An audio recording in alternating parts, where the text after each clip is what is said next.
여러분 안녕하십니까. 뉴스와이드 시작하겠습니다. 먼저 네 분과 함께요. 워싱턴에서 온 소식들부터 살펴보도록 하겠습니다. 김종욱 전 민주연구원 부원장, 김지호 더불어민주당 대변인, 최수영 시사평론가, 윤기찬 국민의힘 법률위 부위원장 나오셨습니다. 어서 오십시오. 예. 트럼프 미국 대통령이 다시 관세를 올리겠다고 엄포를 놓는 상황에서 워싱턴 DC에서요. 이른바 이건희 회장의 갈라쇼, 컬렉션에 대한 갈라쇼가 열렸습니다. 여기에 정재계 인사들은 물론 삼성 일가가 모두 총출동했습니다. 그 영상부터 보겠습니다.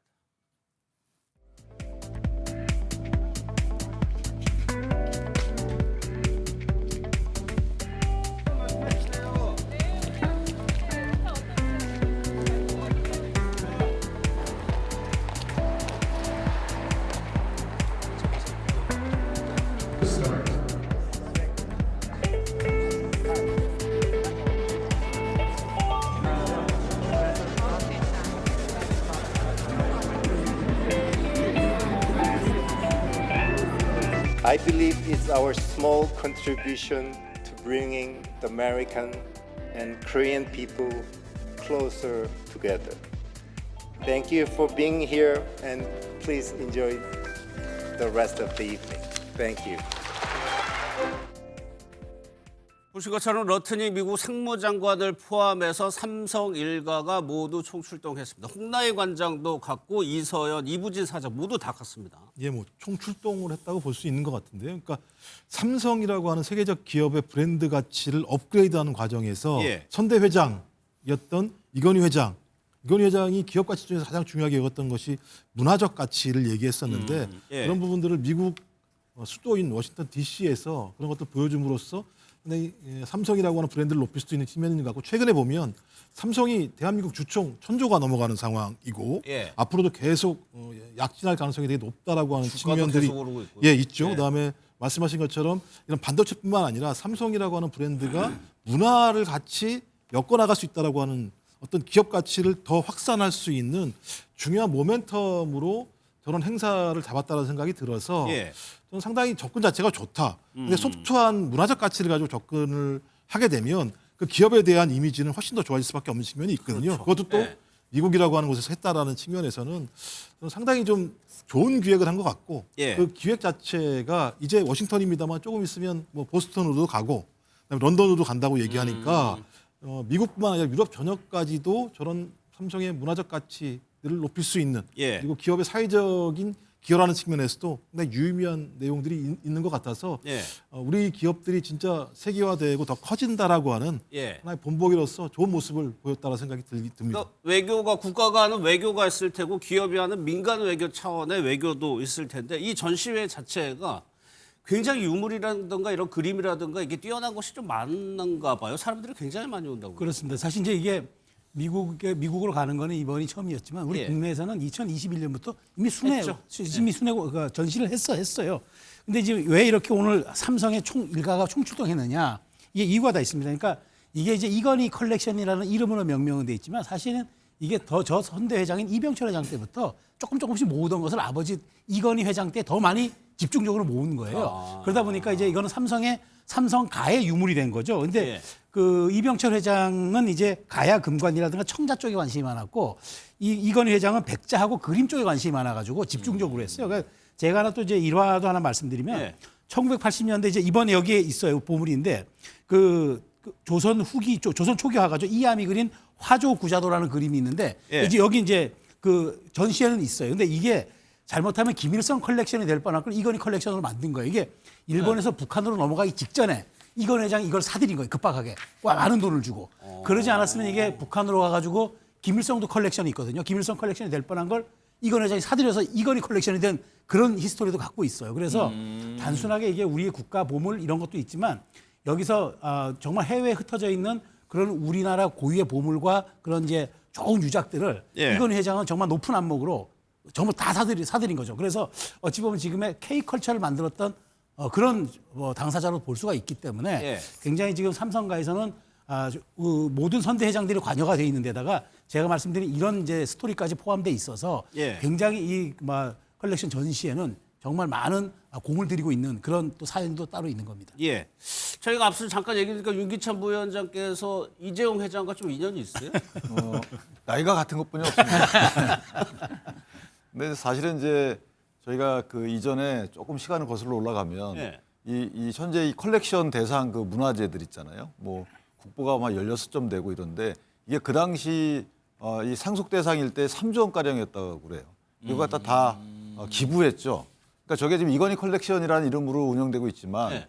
실제 그 소유권은 이제 국가가 갖고 있어요. 아, 소유권을 넘겼군요. 그렇죠. 다 이제 그 이건희 회장 측에서 삼성 측에서 이걸 기부해가지고 뭐 국립박물관 등에 상당수가 가 있고 뭐 2만 점 넘게 그때 제 기억에는 2만 한 뭐 몇천 점 정도를 다 2만 기부했다는 3천 점. 거예요. 3천 점 정도 그래서 나눠져 있는데 예. 거기서 아마 이제 대관 형식으로 이 순회 전시전을 하는 것 같긴 한데 어쨌든 더 중요하다고 보는 것이 요즘 특히 가끔 나오는 이런 소위 말하는 요즘에 저 유력 인사들 보면 그림을 마치 재테크용으로만 하잖아요. 예, 예. 근데 이건희 회장 등 삼성가에서는 이 그림을 재테크용으로 한 것이 아니고 문화재가 해외 발출되지 않도록 미리 사두고 물론 이제 감상용 이런 것도 있겠지만 그 수집된 것을 대부분 이걸 다 기부했다는 거죠. 보통은 저거를 상속세에서 차감할 텐데 물론 기부가 거기에 도움이 되지만 예. 이런 부분 26조에서 3조 원 정도 이렇게 기부했다는 이 부분 그리고 또 어린이 그 의료 관련돼서 1조 원 또 기부하고 이런 부분들이 저희가 대기업에 대한 이제 사회적 인식이 한때는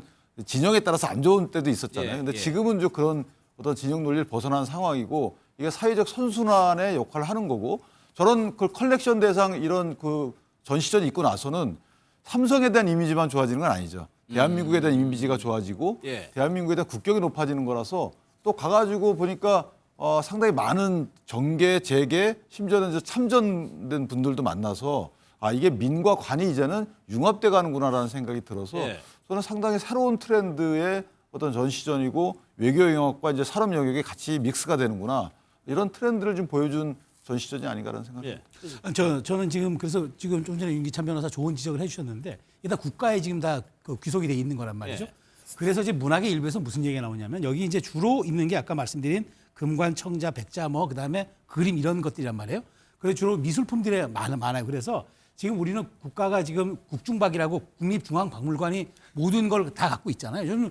요즘 뭐 국중박이라고 아주 열풍이 불고 있는데 그 참관하는 게 예. 그래서 얘기가 이건희 컬렉션을 별도로 해가지고 이것도 몇만 점이 되니까 국립근대미술관을 짓자. 그래서 국립근대미술관을 국가가 별도로 지어가지고 국립중앙박물관은 별도로 근대적인 우리 이런 그림에 대한 유물들 집중적으로 전시해서 관리하는 게 어떻겠느냐라는 게 문학의 일각에서 얘기가 나와요. 그래서 예. 이번 해외 전시가 끝나고 오면은 아마 이 부분에 대한 논의도 문학의 쪽에서 제기가 될 것 같고 예. 국가도 저는 이걸 적극적으로 검토해야 된다고 봅니다. 그래야만 비로소 컬렉션을 했던 의미가 있는 거니까. 예.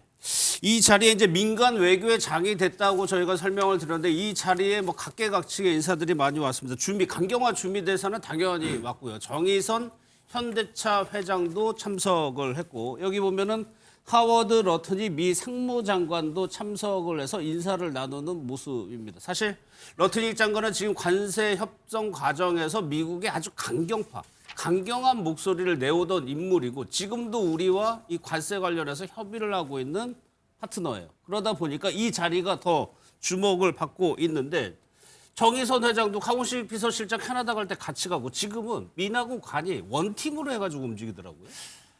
지금 사실은 삼성그룹에서 이야기하고 싶은 것은 지금 어떻게 보면은 아주 최근 문화가 아니라 고급 미술품을 전시하는 거 예, 아니겠습니까? 결국은 지금 전 세계적으로 K-팝 데몬 헌터스, 캐대언이 굉장히 인기를 끌고 있는데 이게 보면은 뭐 K-팝이라든지 K-무비라든지 최근의 문화만 부각되는 게 아니라 정말 대한민국의 전통 문화까지 이렇게 부각돼 가지고 한국 문화 열풍이 일어나고 있습니다. 그럼 삼성그룹 자체에서 지금 원하고 있는 건 뭐냐? 우리 삼성그룹이 아주 오래전부터 한국의 문화를 알려왔고 이 K컬처라는 게 결국 삼성그룹의 지원하에 지금 꽃을 피웠다. 여기에 사실은 삼성그룹의 시가총액이 1,368조 넘었다고 합니다. 1368조요. 예, 이게 엄청난 지금 시가총액이고요. 이러한 여러 가지 보면은 기업 가치를 늘리는 것도 중요하지만 예. 이 한국에 대한 전반적인 이미지를 업해서 다시 한번 주주들에게 우리 삼성이 정말 문화적으로도 괜찮은 회사고 세계 최첨단의 정말 수익성을 기록하고 있는 좋은 회사라는 걸 총수회계가 전반적으로 이미지 업을 해서 부각시키고 있는 게 아닌가. 여기에 예. 개별 기업인 삼성뿐 아니라 우리 현대차 또 여러 기업들 그리고 러트닉 상무부 장관까지 껴서 우리는 원팀이다. 대한민국이라는 하나의 어떠한 경제계가 하나의 힘으로 전 세계적으로 부각될 수 있는 기회가 왔다. 예. 이런 걸 좀 보여준 것 같습니다. 그래서 민간 외교에 장하면서 여러 가지 이제 관계 친밀함을 쌓는 자리가 됐는데 사실 그래서 김정관 장관이 이제 러트닉 장관하고 만났단 말입니다. 그런데 그 전에 트럼프 대통령이 관세에 대해서 그동안 너무 친절하게 대해줬다. 이제 더 올릴 수 있다는 얘기를 계속적으로 하면서 좀 협상을 압박하고 있습니다. 트럼프 대통령 얘기부터 한번 들어보겠습니다. The tariffs are very, steep. They could be much steeper. You probably saw I put out a truth today, and the tariffs could be much steeper. We've been actually very nice about it.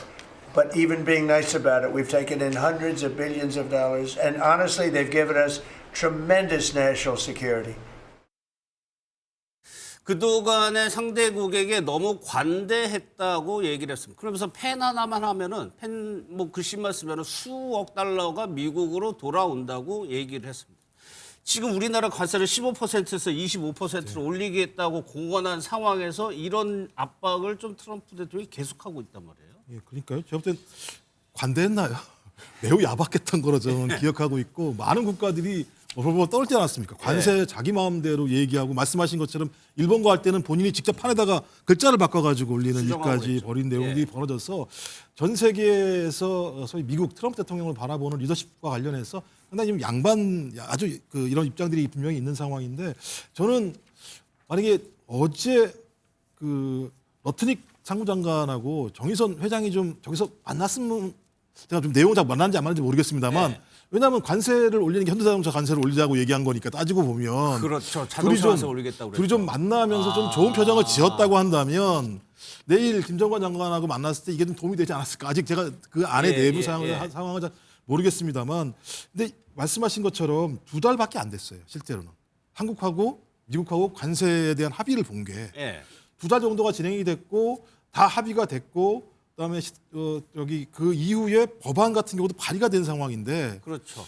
2달밖에 안 됐는데 왜 이렇게 빨리 못하냐고 체근을 하는 건 저는 이 문제만은 아닐 거라고 생각하는 거죠. 이 문제라기보다는 미국이 처한 내부적인 문제들을 극복하기 위해서 이 관세 카드를 활용하는 것이 지렛대로 쓰고 아닌가라고 하는 측면들, 예. 특히 아이스로 얘기되고 있는 이민 단속 과정에서 미국 여론이 매우 악화되어 있는 상황들이 존재하고 있고 예. 또 관세 협상 과정에서 자신의 가장 중요한 우방이었던 캐나다나 영국 같은 경우가 중국과의 관계가 밀착되는 과정들을 보면서 미국 내 여론뿐만 아니라 국제사회 여론이 악화되고 있는 상황, 이런 상황이 계속 지속된다면 11월 중간 선거에서 승리하기가 어려울 수밖에 없다. 지금 예. 지지율 자체가 38에서 42% 정도밖에 안 되는 최악의 상황이기 때문에 이런 상황에서 트럼프의 핵심 지지층들을 끌어모으기 위해서 관세 문제와 관련된 실질적인 어떤 성과를 더 올리거나 아니면 네. 압박을 취함으로써 그들에게 트럼프가 당신들을 위해서 지금 열심히 일하고 있다라고 하는 이미지를 보이기 위한 것이 아닌가라는 생각이 들기 때문에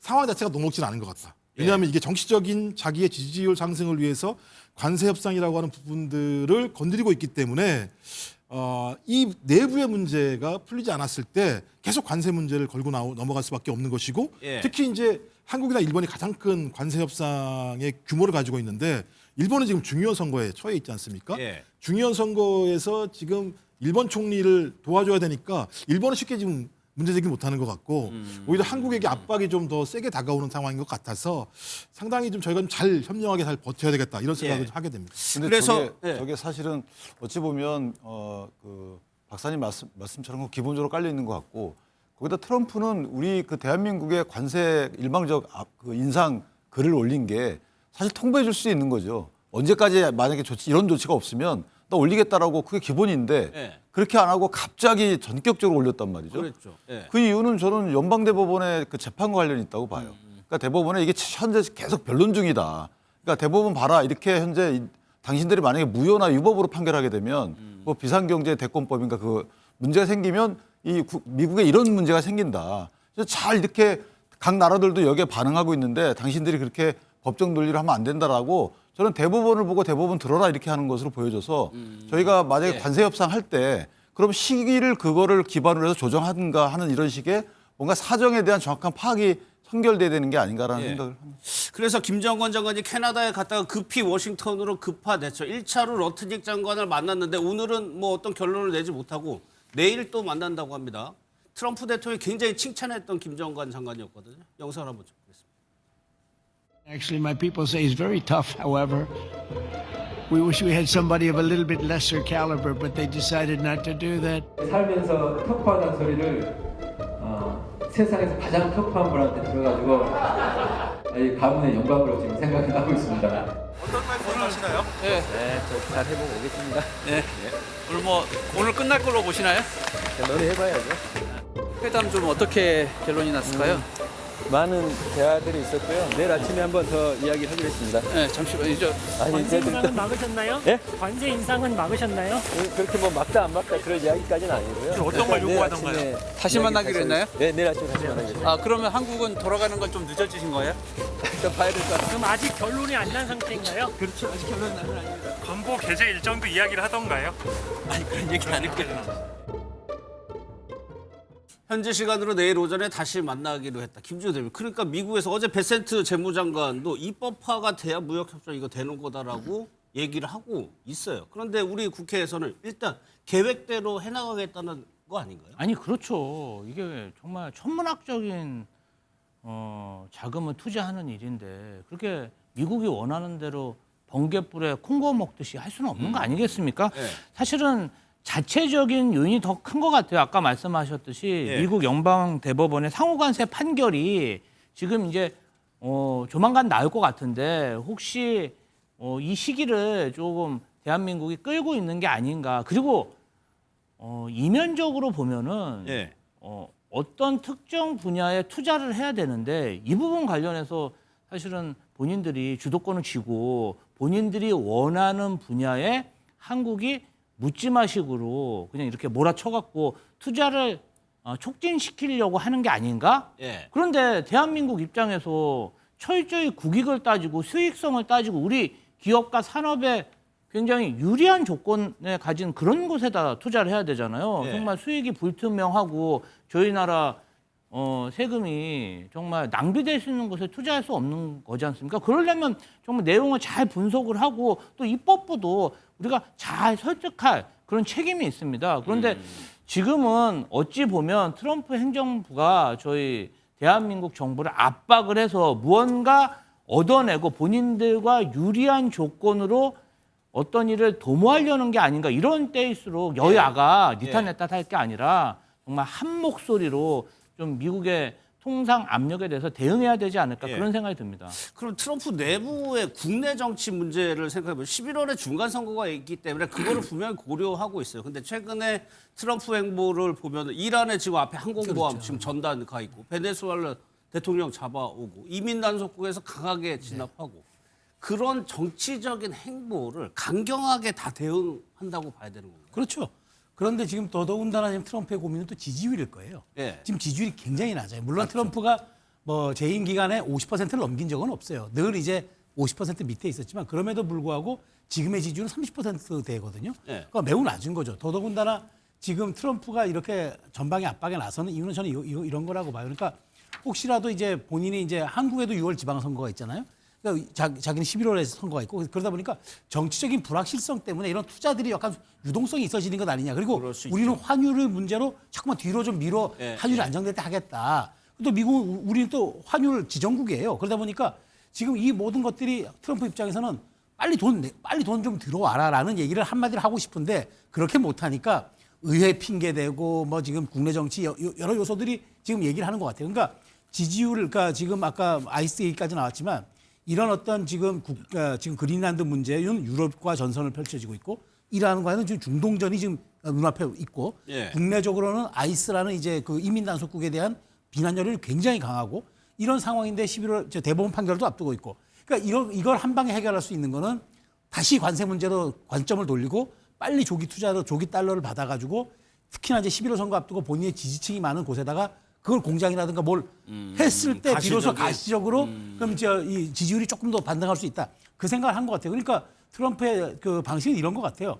지금 SNS에 올리는 것도 그러니까 내가 원하는 방식과 원하는 시점과 원하는 형태로 내가 싸우겠다. 그러니까 일종의 아주 성동격서 전략인 거죠. 예. 그러다 보니까 우리 대응이 흥분할 거 아니라 대단히 정교하고 치밀하게 대응해야 된다. 저도 예. 그 말씀 드리고 싶어요. 또 하나요. 트럼프 대통령이 저번 대선은 부정선거라고 주장을 하고 있죠. FBI가요. 조지아주 선관위를 압수수색까지 했습니다. 그 영상 일단 좀 보도록 하겠습니다. If the 2020 U.S. presidential election weren't rigged, it was a rigged election. Everybody now knows that. They found out. People will soon be prosecuted for what they did. And then they accuse you of being a conspiracy theorist. These are conspiracy, and they want to lock you up. They want to put you in jail. The ones that should be locked up are the ones that cheat on these horrible elections that we go through in our country. 압수수색한 조지아주가 어떤 지역이냐면 11,000표 차로 바이든한테 집에서 선거인단이 넘어갔던 지역이니까 굉장히 중요한 지역인데 윤기찬 부위원장님. 그 자기가 부정선거 주장 굉장히 오랫동안 해왔는데 거기를 압수수색했다. 이것도 어떻게 보면 좀 부각시키려고 하는 의도가 있는 건가요? 그렇죠. 본인이 주장했던 그 내용들이 터무니없다라는 부분은 이제 주민이나 아니면 그 미국 국민한테 부각시키는 면이 있는데 조지아주 선거 관련에 약간 문제점이 있었긴 있었죠. 그 당시에. 그래서 아마 관련돼서 재판을 받고 있는 것 같기도 한데 문제는 저렇게 FBI가 와서 600개 분량의 상자를 가져갔다. 600개 분량의 뭔가 문건을 가져갔다라고 하는 것은 그만큼 압수수색 영장이 나왔다는 거고 그렇다면 뭔가 관련자가 이제 그 위로 조지아주 주정부나 아니면 그 카운티의 관련 그 인사로 퍼지는 것이 아닌가. 예. 왜냐하면 이제 실무자들의 단순 실수였다라고 주장을 하고 있는데 관련돼서는 일단락 됐다고 보지만 이것이 만약에 조직적이고 계획적이었다 이런 것들이 나오게 되면 이제 사실은 후폭풍이 굉장히 크죠. 그래서 개인적으로 물론 그렇게 나올 거라고 보지는 않지만 어쨌든 FBI가 와가지고 추가 압수수색을 했다는 저 부분은 예. 향후 선거의 쟁점으로 떠오를 가능성도 있어요. 그 당시에 이제 트럼프가 진 선거기 때문에 그렇죠. 그 부분은 민주당과 공화당의 당대당의 정당성 문제로까지 퍼질 가능성이 있는 거거든요. 예.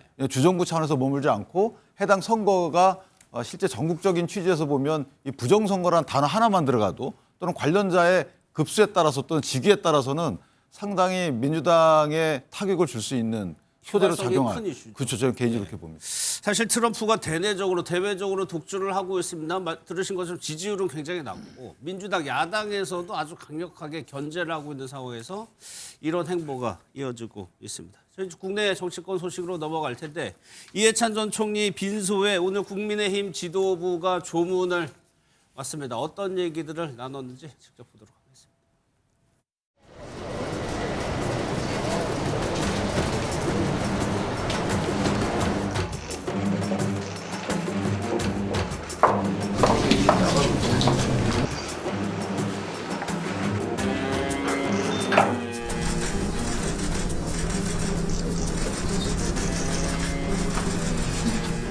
옛날에 보니까 2kg에 2kg씩 지금 병원에서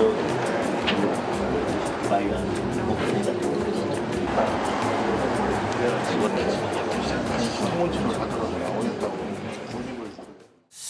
빈소에서 어떻게 여야 대표가 인사 차원이지만 얼굴을 맞대는 장면이 연출이 되는데 윤기찬 부위원장 국민의힘 지도부가 오늘 간 거는 일단 단식 끝나고 퇴원하고 뭐 그런 차원에서 오늘로 정해진 건가요? 그렇죠. 좀 시간이 좀 늦어진 부분은 없잖아 있고요. 물론 이제 그 조화 등을 통해서 조의를 표한 건 당연히 그 전에 있었고요. 그리고 이해찬 전 총리의 경우에는 사실 정치권의 진영을 넘어서는 민주화 1세대이기 때문에 정치적인 의미가 굉장히 큰 분이죠. 거기에 대해서 조의를 표하는 것은 당연하다고 보고 다만 저걸 굳이 이제 정치적으로 해석을 덧붙이자면 이번 조문을 토대로 해서 또는 조문을 연이어서 이제 대통령과의 회담으로 이어지면 좋겠다.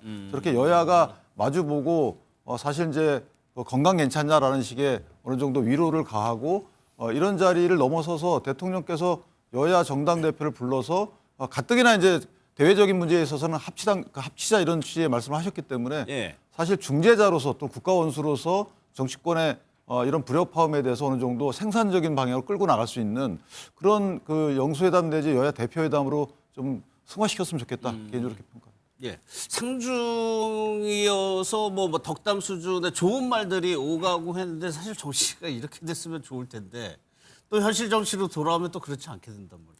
그러니까요. 그러니까 상가집에서의 만큼의 대화만큼 국회에서 이런 대화를 할 수 있다면 예. 제가 볼 때 우리 정치가 이렇게 이런 서로를 이해하지 못하면서 싸우지 않을 거라는 생각이 들고 일단 뭐 얘기를 뭐 듣더라도 단식을 했었기 때문에 뭐 서로 간의 정쟁 과정 속에서 이런 일이 벌어졌지만 그래도 정청래 대표가 빨리 좀 몸을 회복해 달라라고 얘기했더니 장동혁 대표 같은 경우도 뜻을 받들어서 좋은 정치했으면 좋겠다라고 얘기하는 대목들은 예. 단식 상황과는 완전히 다른 일변된 상황이기 때문에 그렇죠. 근데 이 상황이 제가 볼 때 다시 또 여의도로 가면 예. 싹 바뀌는 일들이 벌어지거든요. 예. 근데 제가 볼 때는 앞으로 이런 일들이 당분간 이런 상가집에서의 훈훈한 모습이 이어질 가능성은 높지 않다는 생각이 들기는 해요. 뭐 여전히 쌍특검을 주장하고 있는 상황이고 여의도에서는 또 천막을 치고 이 부분들을 얘기하고 있는 상황이기 때문에 예, 예. 쉽지는 않겠습니다만 저는 국회라고 하는 곳이 국민을 대의해서 대화 타협을 통해서 국민들이 더 좋은 방향으로 가게 할 수 있는 중요한 민의의 공간이었던 생각이 드는데 지금까지 그런 역할을 하지 못했거든요. 근데 이번 참에 이해찬 전 총리의 어떤 이런 상을 좀 계기로 해서 좀 미약하나마 서로가 좀 대화를 할 수 있는 그 소통을 통해서 극단적인 대립과 갈등, 싸움보다는 대화 타협을 하는 이런 분위기가 만들어지게 된다면 저는 이재명 대통령 같은 경우도 당연히 회담 같이 얘기하는 시간들이 많아질 거라는 생각이 들거든요. 재번 같은 경우도 원래 같이 식사할 수 있는 자리가 있었음에도 불구하고 단식에 들어가면서부터 이제 무만한 측면이 분명히 있기 때문에 예. 저는 좋은 계기가 됐으면 좋겠는데 저희가 이런 얘기를 하고 난 다음 날부터는 또 상황이 안 좋은 일이 반복적으로 많이 벌어져서 예. 어떨지는 잘 모르겠습니다. 전문적으로 애도 기간이 또 끝나고 이제 다음 주부터는 이제 본격적으로 이제 정치가 시작이 되면 어떨지 모르겠습니다. 이번에 이해찬 전 총리 빈재 별세 관련해서 여러 가지 이제 정치인들과의 인연을 저희가 전해드리고 있는데 또 두 분이 있습니다. 김종인 전 비대위원장과 이낙연 전 총리가 모두 이해찬 전 총리와는 악연이라고 볼 수가 있는데 두 사람의 행보가 이번에는 좀 갈렸습니다. 영상으로 좀 저희가 준비했습니다.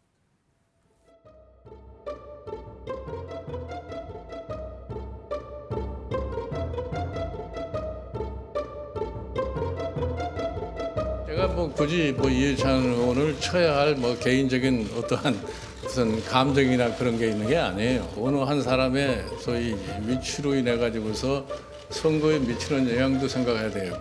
총선이 끝나면 바로 당에 복귀해서 자의적으로 해석해서 공천을 배제한 행위에 대해서는 제가 사과를 요구하겠다고 얘기를 했습니다. 김종인 대표가 아주 진정성 있는 사과를 해야 된다고 생각을 하고 있습니다.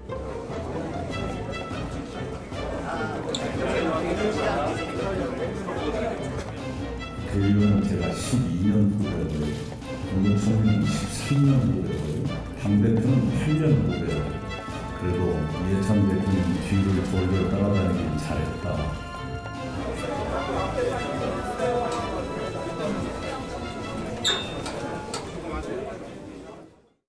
먼저 이낙연 전 총리와 이해찬 전 총리의 인연을 보면은 서울대 7공학번 동기이고 문재인 정부 당시에 국무총리와 당대표로 여권의 투톱이었습니다. 근데 김지호 대표님, 좀 두 분 사이에 겉으로 보기에는 저희가 기억나는 게 크게 기억나는 게 없는데 웬만하면 좀 갈 텐데 안 간 걸 보면 두 분 간에 뭔가 좀 앙금이 있나요?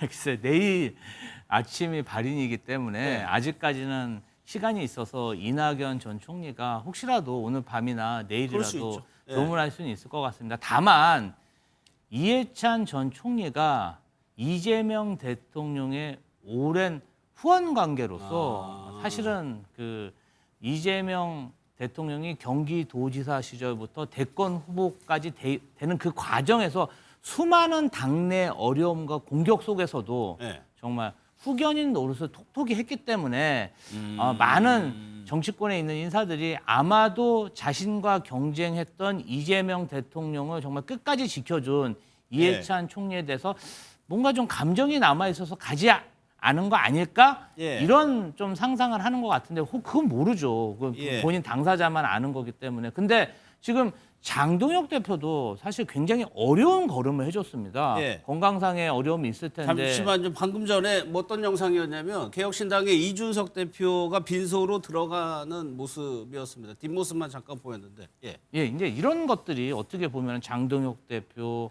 그다음에 이준석 대표, 물론 이게 일회성으로 방문할 수는 있지만 이런 예. 모습 자체가 국민들이 보기에는 저분들이 여야를 나눠서 경쟁하고 있지만 또 이런 관훈상제에 있어서는 하나로 또 힘을 합치고 애도하고 정말 국민 통합을 위해서 애쓰고 있구나. 정치권이 잘하고 있다.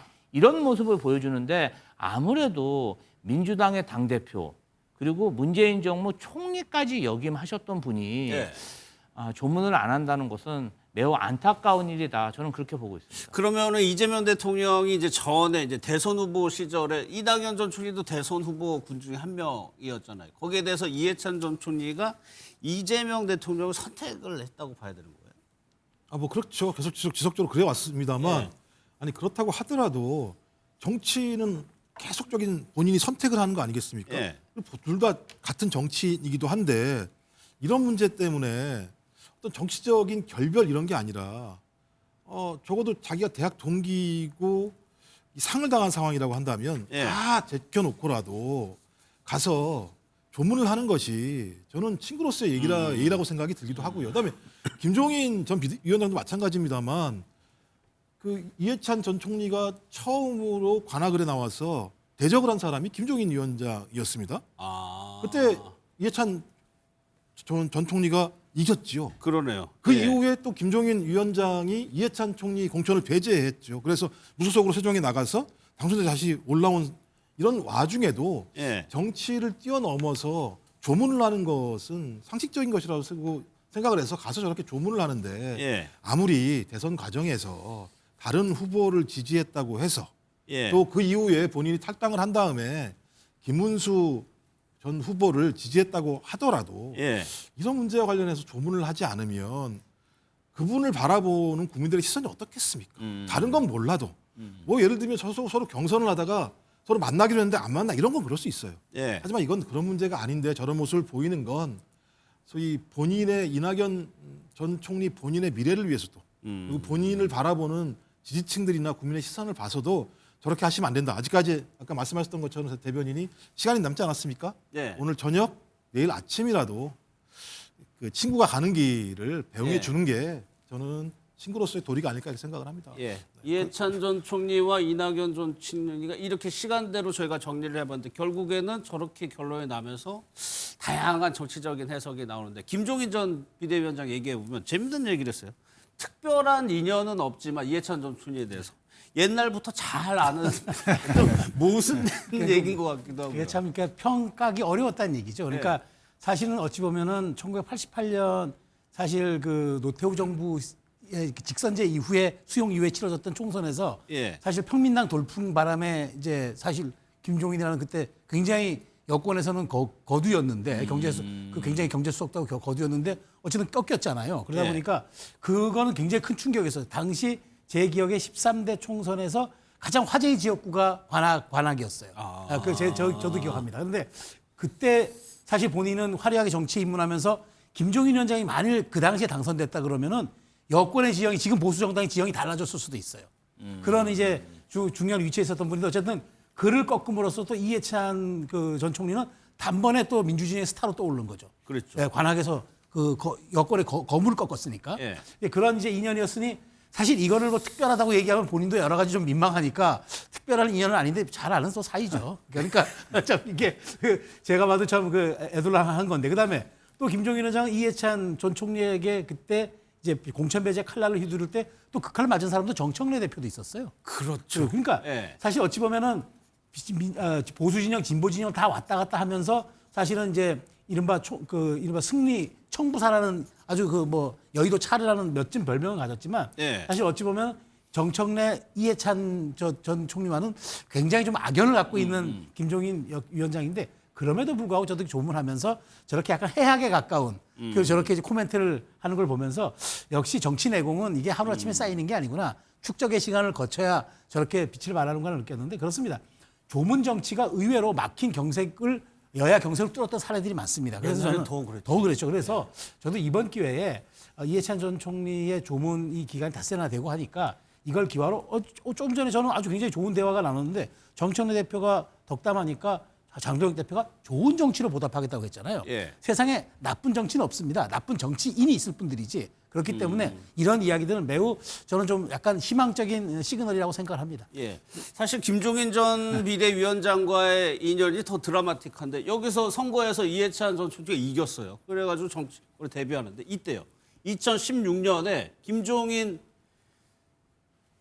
전 비대위원장이 민주당의 비대위원장으로 옵니다. 그러면서 이해찬 전 총리를 공천해서 컷오프했어요. 당시에 이게 굉장히 크게 보도가 됐었거든요. 아, 그때 뭐 사실은 그때도 이해찬 전 대표가 민주당에 있어서는 굉장히 어른이시고 그렇죠. 중심됐는데 밖에서 모셔온 비상대책위원장이 컷오프를 하다 보니까 저희도 굉장히 뭐라 그러죠? 황당한 상황. 그때 정권을 가지고 있었죠. 그렇죠. 정신이 없는 상황인데 그때 이해찬 대표가 무소속으로 다시 그 입후보해서 다시 살아 돌아오시면서 그 이후에 또 당대표로 화려하게 부활한 모습을 보였습니다. 지금 사실 그때 뒷얘기가 나오는데 예. 그 이해찬 전 총리가 그 사모님하고 굉장히 대성통곡을 하셨다고 합니다. 그만큼 본인도 추에 컸던 거예요. 그 정도로 네. 충격이 컸는데 어떻게 보면은 모두 다 이렇게 무소속으로 살아 돌아오실지 몰랐는데 또 압도적인 표차로 예. 당선이 되다 보니까 이 정말 국민들 마음, 지지자들 마음은 이해찬 대표의 그러한 어떤 가치는 그때부터도 알아보지 않았나 이런 생각이 들고 어찌됐든 여야를 통틀어서 돌아가신 이후에 이렇게까지 각광받고 평가받는 정치인이 민주당에 있다는 게 참으로 자랑스럽고 다행이라고 생각합니다. 그러니까 한동훈 전 대표 얘기할 때도 이게 나올 수 있는 얘기인데 무소속으로 내려가서 다시 국회에 입성함으로써 이해찬 전 총리의 정치력 위상 같은 게 확 올라갔거든요. 그 당시에 이미 세종에서 한번 했을 때잖아요. 하고 나서 이제 그 다음에 두 번째 할 때 컷오프를 당했던 기억을 하는데, 근데 그 당시에 사실은 민주당의 당내 사정이 안 좋았죠. 제 기억에는 문재인 전 대통령이 대표를 하다가 막 상당히 문제가 생겨서 김상곤 혁신위원장이 들어왔을 때 같아요. 그랬는데 이제 그 김정일 위원장을 사실 선대위원장으로 모시고 왔다가 상당히 또 티격태격 하시다가 결국은 비대위원장, 그러니까 전권을 줬던. 그랬죠. 그래서 저런 이제 여러 가지 일이 있었는데 저는 사실은 제가 이제 그 발언권을 신청했던 이유는 이낙연 그 전 총리의 경우 저는 잘 모르지만 못 올 사정이 있을 수도 있을 것 같아요. 예컨대 일부러 안 왔다 그러면은 이제 여러 가지 평가를 받지만 조문이라는 게 이제 못 올 수도 있는 거니까 그래서 이렇게 이제 여러 분들이 좀 모든 거에 대해서 좀 약간의 좀 실망의 의사표현을 하면 또 글을 올려야 되는 이런 상황이라 조문을 못 온다고 해서 조의가 없거나 아니면 또 사정이 있을 수 있기 때문에 그 점은 여야를 떠나서 한번 제가 말씀을 드리고 싶었고요. 그다음에 13대 아까 그 총선에서 그 기억을 한다 그래서 제가 저도 기억을 하는데 왜냐하면 연배가 오래됐다는 거거든요. 사실은. 그게 13대면 1988년도 경이라 그때 저 지역도 이슈였지만 사실 안양에 보면 이인재 당시에 이제 그 판사를 마치고 나온 분이 처음 등원하던 때예요. 그때도. 그래서 그 당시에 보면 저렇게 여야를 가리지 않고 상당히 앞으로 정치권을 이끌어갔던 분이 많이 등장했던 그런 시기였다. 이런 기억이 납니다. 알겠습니다. 내일이 발인입니다. 이해찬 전 총리 발인인데 이제 사회장으로 치러지는데 국립묘지에 안장이 안 된다. 이거는 어떻게 되는 거예요? 저도 좀 확인을 못 해봤는데요. 예. 아마 국립묘지에 안장되게 되면 국립묘지 안장되는 아마 기준이 있을 거라 생각이 드는데 그 기준에 지금 들어가지 않는 것인가?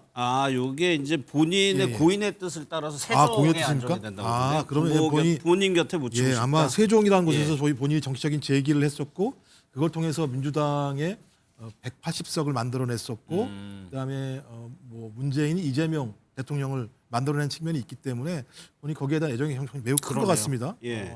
그래서 근데 좀 의미가 있을 것 같고요. 이제 끝까지 본인이 한 길, 그 민주화의 길, 그다음에 민주당을 위한 길, 그다음에 그 이후에도 마찬가지입니다만 세종이라고 하는 민주당이 새롭게 2016년이 왜 중요하냐면요. 그때 패배했었습니다만 그때부터 민주당이 다수당이 되기 시작했습니다. 근데 그 이후에는 압도적인 다수당이 됐었고 지금까지 계속 민주당 국회가 민주당의 체제를 만들었던 과정이 있는데 그 과정에 전성기를 만들었던 것이 이해찬 총리였었고 이해찬 총리가 정책 제기를 한 것이 세종이었기 때문에 본인한테는 아까 뭐 대변인께서 말씀하신 것처럼 펑펑 울었다고 말씀하시는 것처럼 거기서 제기를 했다라고 하는 그래서 제기를 했다라고 하는 거는 세종에 있는 유권자분들이 이해찬 전 총리를 믿어주고 선택해줬다라는 측면에서 아마 그 지역을 본인이 제2의 정치적 고향으로 생각을 하고 그곳에 안착을 하시려고 하지 않았나 이런 생각이 들기도 합니다. 예. 부모님 곁에 묻히고 싶다는 이제 고인의 뜻에 따라서 자택을 들은 이후에 세종시 은하수 공원에서 평장으로 하는 걸로 안장식이 거행되는 것 같습니다. 이제 국민의힘 소식으로 넘어갈 텐데 지금 한동훈 전 대표의 제명 후폭풍이 오늘까지도 계속 거세게 이어지고 있습니다. 얘기부터 좀 먼저 들어보도록 하겠습니다. 지금 장동혁 대표가 된 게 이른바 윤 어게인 극우 지지층의 도움으로 된 거 아닙니까? 윤석열 전 대통령이 12.3 계엄을 통해서 한동훈을 정리하려고 했는데 그게 이제 미수에 그친 거 아닙니까? 이거는 윤석열 전 대통령의 유훈이죠. 정치적 유훈. 이 당의 실질적 당대표는 장동혁이 아니고 고성국 같다. 고성국 장동혁 고장 체제다. 사실상 윤 어게인 극우 세력의 볼모다. 장동혁이라고 하는 정치인은. 그렇게 봐야 될 수밖에 없고 그래도 바지 사장이다. 제가 이렇게 말씀을 드린 겁니다. 한동훈이 얘기 분명히 하셨고 한동훈이하고 일부 정치인들 일부 호명하시면서 당신 앞에 잡아오라 그랬습니다. 당신이 총으로 쏴서라도 죽이겠다고 했습니다. 신지호 전 의원은 이제 물론 친한계입니다. 이게 뭐 프레임을 짜는 걸 수도 있어요. 그런데 윤 전 대통령의 유훈에 따라서 한동훈 전 대표를 제명시켰다고 지금 주장하고 그런 쪽의 얘기를 계속 하거든요. 어떻게 생각하세요? 좀 과하다고 봐요. 우리가 유훈 정치하면 북한을 연상시키잖아요. 북한에선 세습 정치와 함께 유훈 정치가 있잖아요. 근데 마치 지금 21세기 대명천지의 보수 정당에서 전직 탄핵당한 대통령의 유훈 정치가 실현되고 있다. 조금 과한 평가죠. 그래서 저는 이런 얘기가 오히려 저는 지금 한동훈 전 대표가 앞으로 정치적인 서사를 쌓거나 공간을 열어가는 데 더 장애가 될 것이다. 지금 이런 식으로 정 말하자면은 강대강이 부딪히고 감정 대 감정이 맞부딪히는 쪽으로 계속 이제 내전이 이어진다면은 이거는 필연적으로 이거는 장동혁 대표에게도 별로 뭐 부담 좀 되겠지만 한동훈 전 대표에게는 굉장히 저는 이게 악재라고 봐요. 더군다나 배신자 프레임이 씌워진 상황에서 자꾸 이런 식으로 본인이 이제 제가 보기에 지난 어제 기자회견에서는 반드시 돌아오겠다는 뭐 저는 그 정도는 할 수 있다고 봐요. 그리고 여러분과 뭐 당원 동지 여러분이 뭐 주인이다. 뭐 그 정도 레토릭도 할 수 있다고 봐요. 근데 이런 식으로 한동훈의 징계가 마치 윤석열 유훈 정치의 결과물이라고 이렇게 하고 그다음에 지금 유튜브 하는 고성국 박사를 끄집어들여서 이른바 뭐 보장체제라고 얘기를 하는 건 이건 정치를 보수정당 희화화시키고 능멸하는 것들이기 때문에 이렇게 정말 아주 이 조소 어린 평가 이런 것들이 결국 도움이 되겠느냐. 물론 정치 발전에 전혀 도움이 안 될 뿐더러 한 전 대표에도 과연 이렇게 감정적 대응이 도움이 되겠냐. 오히려 냉정을 되찾고 이런 정치적 휴지기에 내가 어떻게 백의 종군이든 아니면 더 서사를 쌓는 이런 방안들을 강구하는 게 맞지. 이런 식의 대응에서 이른바 한동훈 대표도 지금 일종의 팬덤의 지지층이 있잖아요. 한동훈 대표도 마찬가지예요. 짠물 정치하고 있는 거예요. 그 사람들에게만 만족시키는 이런 아주 뭐랄까 자극적 구호가 무슨 도움이 되겠습니까? 그래서 저는 이런 것들은 저는 후폭풍은 며칠 더 갈 걸로 봐요. 설 전까지는 갈 걸로 보는데 이런 식의 저는 아주 감정적인 평가 그다음에 대응 저는 아주 이건 바람직하지 않다고 봅니다. 지금 고성국 박사 얘기를 했습니다만 실제로 친한계 10명 의원이 고성국 씨를 서울시당 윤리위에 징계 요구서를 제출했다고 해요. 이게 어떤 이유냐면 견해가 다르다는 이유로 배신자 규정을 했다. 핵심적인 내용 이건 것 같아요. 그러면 접수가 되면 서울시당에서는 이걸 일단 심사를 합니까? 그 일정 요건이 있는데 아마 심사를 할 겁니다. 이게 공람 종교를 할 것인지 아닌지 또는 이 시당 윤리위원회에서 할 만한 것인지 아니면 곤란하면 중앙당 윤리위로 보내기도 하고 그럽니다. 예. 근데 이제 징계 사유 중에 제가 신지호 의원께서 뭔가 두 개를 섞어 놓는데 일반적인 언행에 대해서는 정당의 그 민심 위반을 촉발하는 이런 언행은 사실은 좀 문제가 있는 거죠. 물론 수준이나 수위에 따라서 또는 그 동기에 따라서는 달리 평가받을 수 있지만 그런데 당대표나 지도부에 대한 일반적인 공격과 이거는 한동훈 전 대표가 당대표 시절에도 했던 얘기예요. 당의 기강을 확립해야 된다. 네. 그다음에 당대표에 대해서 뭔가 요구하고 당원 게시판에 대해서 이거 해명하세요라고 하면 당대표 끌어내리기다, 당대표 흔들기다 이렇게 대응했었거든요. 그러니까 당 지도부에 대한 어떤 대응과 일반적으로 그 지도부에 대한 대응을 하는 사람에 대한 대응은 달리 볼 여지가 있지만 예. 저는 만약에 고성국 씨에 대한 징계안이 제출돼서 징계를 할 만한 내용의 발언이 있으면 징계해야죠.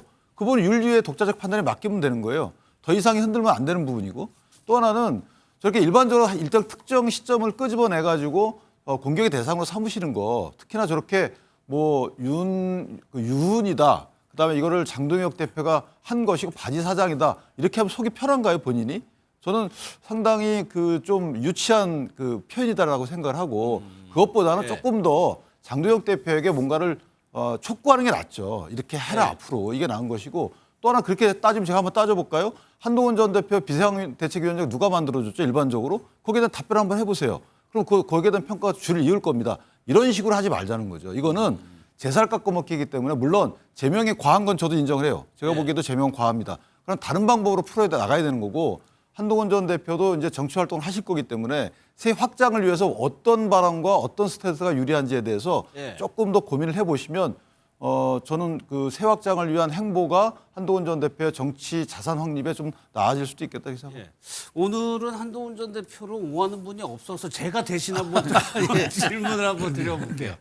그러면 그 강경보수 극우라고 불릴 수도 있는 강경보수들 그러니까 고성국 박사로 대표 전한길 씨.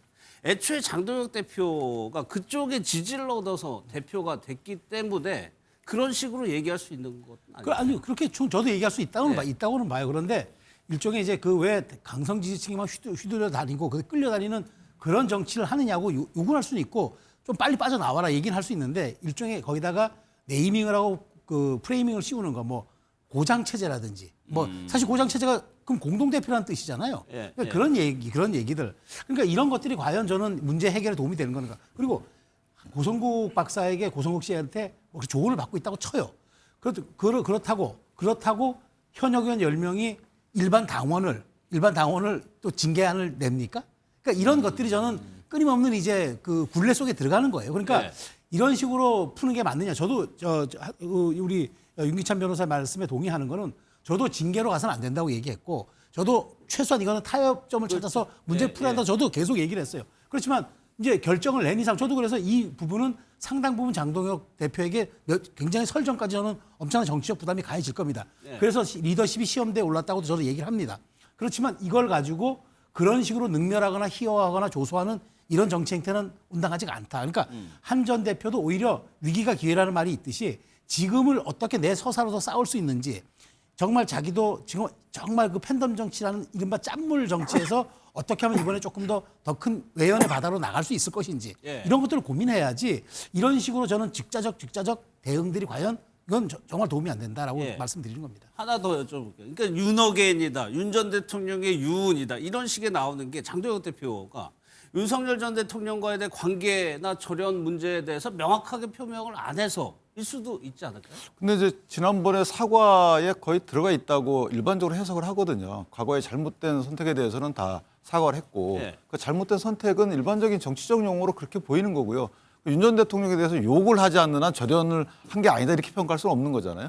그리고 또 하나는 그러니까 윤리위에 대해서 물론 윤리위의 그 절차나 아니면 표현 방식이나 이런 것들도 저도 좀 낯설긴 하고 예. 아쉬움은 좀 있긴 있어요. 그런데 누가 임명했는지 또는 어느 윤리인지에 따라서 너무 달리 평가하는 것도 문제가 있다. 예. 예컨대 저도 윤리를 한번 했었는데 그 당시 김정혁 전 최고에 대해서 우리 윤리위에서 징계를 안 했어요. 그래서 저도 비판을 많이 받았습니다. 그때는 그럼 왜 어떤 특정한 표현을 안 했죠? 그러니까 이게 윤리위에서 해당 논의되는 그분들의 입장에 따라서는 예. 징계가 될 수도 있고 안 될 수도 있고 그건 어찌 편차가 있을 수밖에 없어요. 그러니까 그걸 전부 다 장동혁 지도부의 뜻이다 이렇게 평가하면 그건 한정이 없는 겁니다. 예. 저희는 그 김종혁 최고 윤리위에서 징계 안 해서 저희는 잘렸잖아요.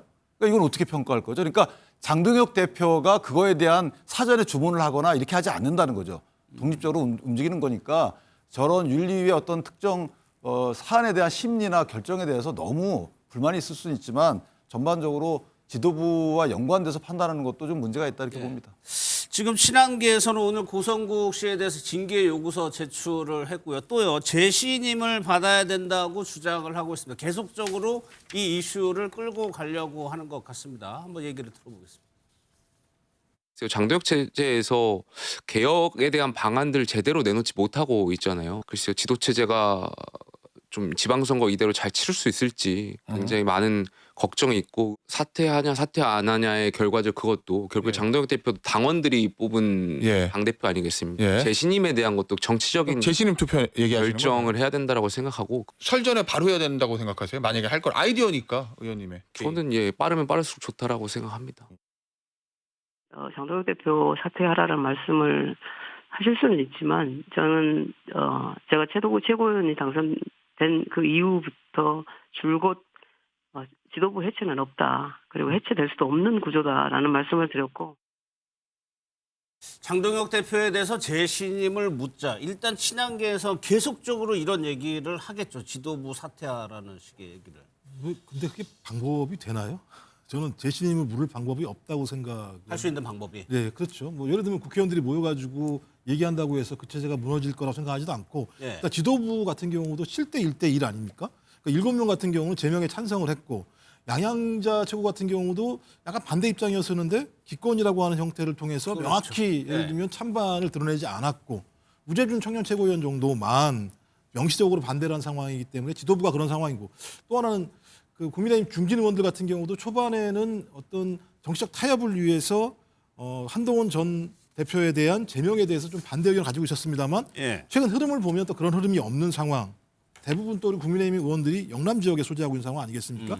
전 그래서 뭐 국회의원들이 그런 어떤 재신임을 묻는다고 하더라도 그 재신임을 묻는 것은 친한계 또는 수도권 지역에 있는 소장파 의원들을 중심으로 제기되고 있는 정치적인 레토릭이나 정치적인 행위일 수밖에 없다라는 생각이 들고요.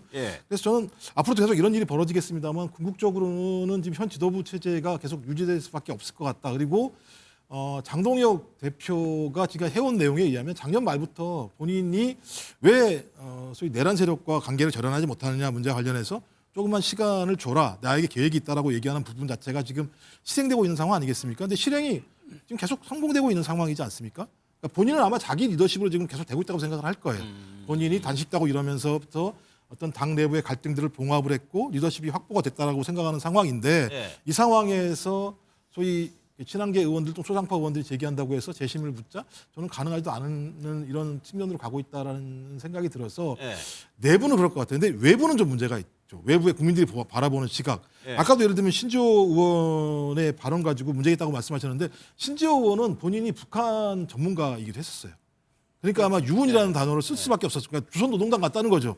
조선노동당 같은 경우는 소위 이 당의 수령이 얘기하는 부분과 반대 얘기를 하는 사람들은 다 이런 축출되는 상황이었으니까 그런 것 같다는 비교를 했다라는 생각이 드는 거고 또 한 측면에서는 계속 장동혁의 계획이라고 하는 부분과 관련해서 뭔가 과거의 내란 세력과 절연하려고 하면 조금이라도 그런 모습이 보여야 되는데 말씀하셨던 것처럼 소위 내란을 찬성하는 분을 최고위원으로 앉히고 그다음에 그거 뭐 12월 3일 날 다시 태어났다고 하는 분을 미디어 대변인으로 앉히고 뭐 이런 일들이 벌어지다 보니까 내란과의 절연이 아니라 오히려 내란 세력들과 함께 가려고 하는 것이 아닌가라는 외부의 시선이 분명히 있는데 저는 이 시선들을 극복할 수 없을 거라고 저는 생각이 드는데 모르겠습니다. 장동혁 대표와 그 안에 계신 분들은 이렇게 해도 지방선거에서 소기의 성과를 낼 수 있고 국민들로부터 지지를 받을 수 있다고 생각하는지 저는 그렇게 생각하신다면 그 집단과 그 세력은 매우 실패하는 정치의 길을 가고 있다 이런 생각이 들기도 합니다. 근데 그거는 하나 저희가 확인을 해야 될 게 내란을 조광한 전 최고가 내란을 찬성했나요? 그건 좀 달리 표현해야 될 것 같고 계엄에 대해서 국민의힘이 찬성한 적은 전혀 없어요. 계엄 자체를. 그러니까 탄핵 관련된 말은 그렇고 계엄이 내란으로 평가하는 것은 뭐 보는 시각에 따라 달리 될 수는 있겠지만 그 계엄이 내란을 평가받는다는 전제하에 내란을 찬성했다 이런 적은 국민의힘에 아무런 사람도 없습니다. 그러니까 그거는 조금 달리. 그러면 지금 국민의힘 내부 상황을 그 장동혁 대표 사퇴하라고 그 이름 올린 의원들 말고 한 80여 명 있는 것 같아요. 이 80여 명들 현역 의원들의 지금 생각은 어떻게 뭐 관망하는 겁니까? 아니면 좀 눈치를 보고 있는 겁니까? 저는 아니 관망도 아니고 눈치도 아니고 이제는 어느 정도 이걸로 정리하고 빨리 건너가자라고 생각하는 것 같아요. 지도부 손을 들어서 그렇죠. 왜냐면 이게 지금 뭐 한동훈 제명이 옳았다. 만 다수 의원들도 그렇게 생각하지 않아요. 않는데 이미 지도부의 결정이 났잖아요. 그러면 지도부의 결정이 났는데 여기에 대해서 이제 부당성도 일부 얘기하고 뭐 여러 가지 기자회견이나 뭐 이런 걸 통해서 SNS를 통해서 좀 과했다라고 얘기는 하지만 이미 돌이킬 수 없는 상황이 왔기 때문에 그렇다면 이제 지방선거를 통해서 빨리 건너가기를 하자. 그게 뭐냐면 장동혁 대표가 이제 4일인가 이제 원내 교섭단체 대표 연설이 그러니까 교섭단체 대표 연설이 국회에서 예정돼 있다 그러더라고요. 그때 통해서 뭔가 당의 비전을 좀 새로 갖는다거나 이런 걸 통해서 이제 뭔가 한동훈의 빈자리 그러니까 결국 지금 얘기는 그거잖아요.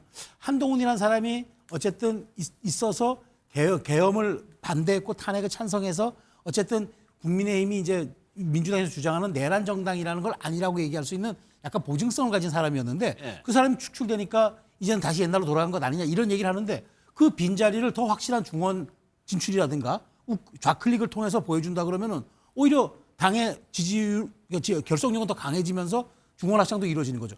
지금 더더군다나 민주당이 조국혁신당 합당하면 이제 거의 180석의 거대 여당이 일렬로 쓰는 거거든요. 그럼 야권도 더 긴장할 수밖에 없죠. 그렇다면 장동혁 체제를 중심으로 조금 더 우리가 연대를 통해서 맞서자는 그런 여론이 있을 수가 있어서 저는 이 문제에 대해서 당내 의원들도 그래 당분간 논란은 있을 거다 갑론을박할 거지만 결국에 대세는 이제 장동혁 대표 체제가 빨리 공고화돼서 조금 더 빠르게 유연하게 스윙을 통한 중원 확장으로 나가는 게 좋겠다. 그게 오히려 한동훈의 빈자리를 빨리 메꾸는 거다라는 쪽으로 의원들이 생각들이 모여지는 것 같아요. 그래서 말 없는 다수의 침묵이 있는 것이라고 저는 봅니다. 아니 왜 그러냐면 다음 달 초에 조강티 띄는다고 그러잖아요. 네. 조강티가 뜬다는 거는 이제 사고 당협 정리하겠다는 그렇죠. 거잖아요. 그러면 회장님 혹시 그거 눈치 보는 거 아니냐? 그건 아닐 거예요. 지금 이제 이번에 발표된 거는 이제 성동을 이해운 전 장관 지명 후보자에 대한 사고 당분간 정리된 거고 원래 선거 앞두고는 조강티기 합니다. 그렇죠. 하는데 예. 총선 앞두고 하는 것과 지선 앞두고 하는 건 조금 다른 케이스예요. 좀 다르죠. 그렇기 때문에 이번 그 사실 어쨌든 조강특위가 물론 의원들 입장에서는 자기의 당협을 평가하는 것들이니까 긴장할 수밖에 없지만 그것이 자기의 당협위원장의 교체 여부라든가 이런 걸로 떤다? 이건 조금 상황이 달라요. 왜냐하면 반해석이다. 지방선거를 앞두고는 당협이 오히려 위원장의 그립력이 더 강화되어야 되기 때문에 그 부분까지 유추하는 건 조금 정치적 상상력이 과하다고 봅니다. 김주호 대변인께서는 기대나 바람 제외하고 한동훈 전 대표 이후 폭풍이 찻잔속의 태풍으로 끝날 것 같아요? 아니면 상당히 갈 것 같아요? 이게 이제 사실은 뭐 상대당 일이라 흥미진진하게 관전하고 있기는 한데 제가 말씀드릴 수 있는 부분은 이런 것 같아요. 적을 알고 나를 알면 백전백승이라고. 근데 국민의힘은 지금 정부 여당과 이재명 정부가 얼마나 강력한 경쟁 상대인지 인지하지 못하는 것 같고요.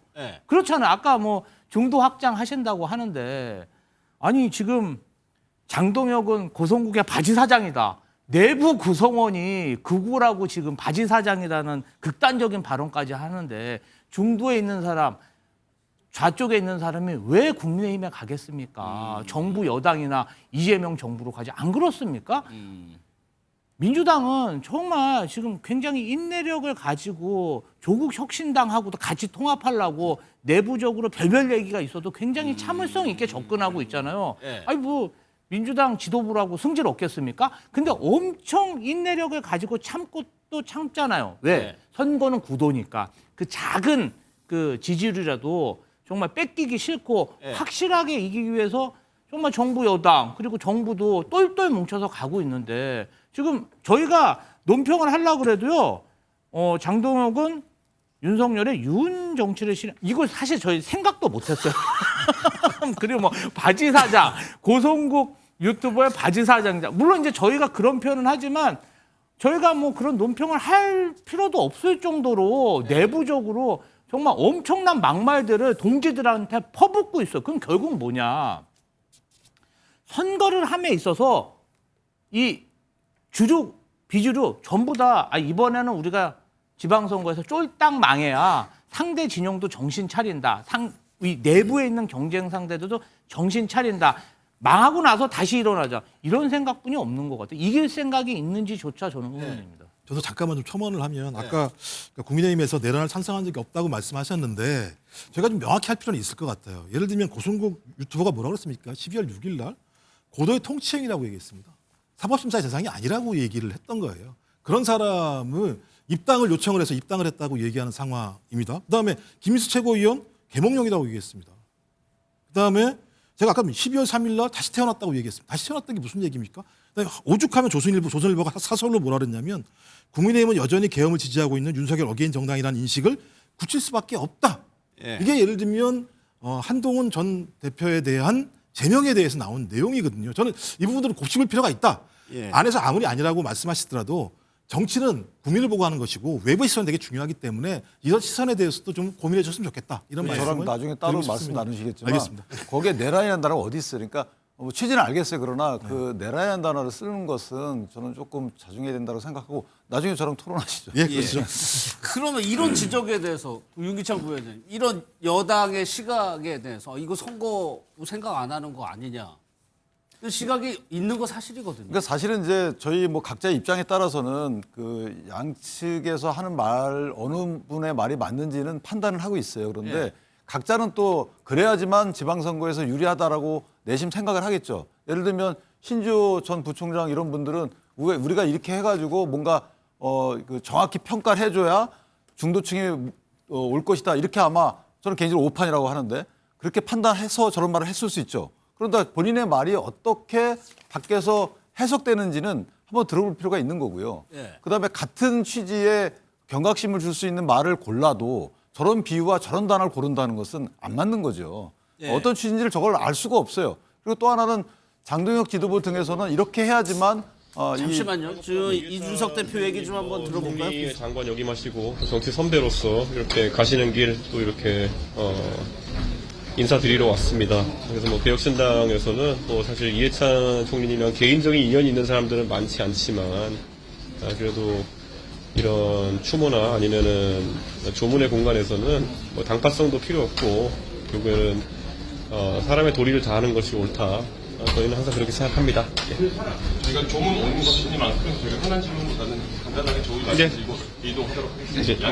구인에서 좀 어떤 걸 제일 받거나 뭐 제가 사적인 인연이 말씀드렸던 것처럼 뭐 많진 않아가지고 뭐 본받고 이럴 면까지는 말씀 못 드리기가 애매합니다만은 뭐 어쨌든 민주화의 과정에서 여러 가지 역할이 있으셨고 그 부분에 대해서는 저희 개혁신당에서도 뭐 있는 그대로 그 공헌에 대해 가지고는 평가할 것입니다. 그건.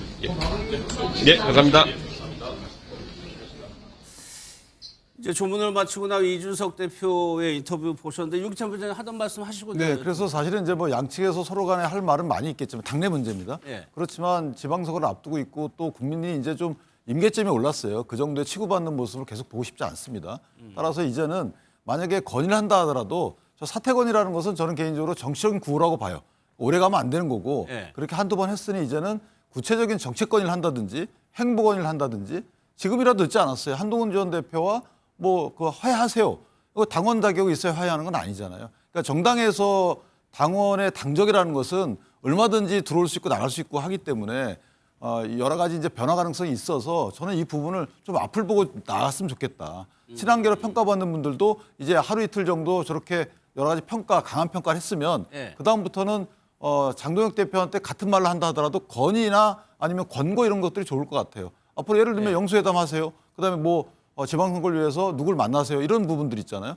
좀 더 생산적인 건의. 그리고 한두 마디는 더 좀 뼈아픈 말을 할 수는 있겠죠. 그런데 뭐 10마디 중에 8마디가 그러면 그거는 좀 당에서 너무 부담스럽잖아요. 그러니까 그럼 앞으로 한동훈 전 대표 말고도 이른바 친한계라고 불리는 분들에 대한 불이익이라든가 이런 거 없을까요?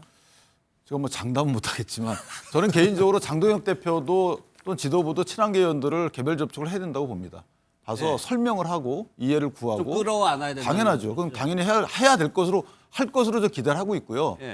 친한계 의원들도 친한계라는 부분은 어찌 보면 당내에서 당보다는 더 작은 어떤 조직의 뭐 느슨한 연합체잖아요. 뜻을 같이 하는 분들이기 때문에 자 그건 존중해 드립니다만은 당에 가고 있는 그 방향에 대해서 그 내비를 꺾지 말아달라는 거죠.